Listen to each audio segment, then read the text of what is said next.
Doctor Babasaheb Ambedkar గారి 130వ జయంతి సందర్భంగా సాక్షాత్తు భారత ప్రభుత్వమే ఆయనకు రాజ్యాంగాన్ని మాకు లిఖించదగ్గ ఇవ్వవలసినంత మేధావిగా ఆయన పేరు తెచ్చుకున్న తర్వాతనే ఆయన మనకు సుపరిచితుడైంది. నేను మన గ్రామ యువతకు కూడా ముఖ్యంగా ఒకటే చెప్తున్నాను, మనకి ఎన్ని కష్టాలు ఎదురైనా, ఎన్ని ఆటంకాలు ఎదురైనా, గ్రామంలో నుంచి మీరు బాగా చదువుకొని ఈ వీధిలో నుంచి గనక ఒక ముఖ్యమైన స్టేజ్ లో గనక మీరుంటే ఈ గ్రామానికే కాకుండా ఈ మండలానితో సహా ఈ జాతికి అందరికీ మీరు ఉపయోగపడే విధంగా మీరు ఎంతో వాళ్ళ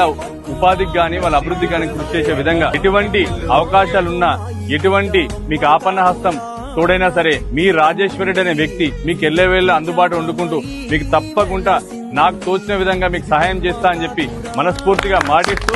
మీరు ఒక మంచి ఉన్నత శిఖరాలకు పొందే విధంగా మీరందరూ కూడా ఎదగాలని చెప్పి మనస్ఫూర్తిగా కోరుకుంటూ జై భీమ్.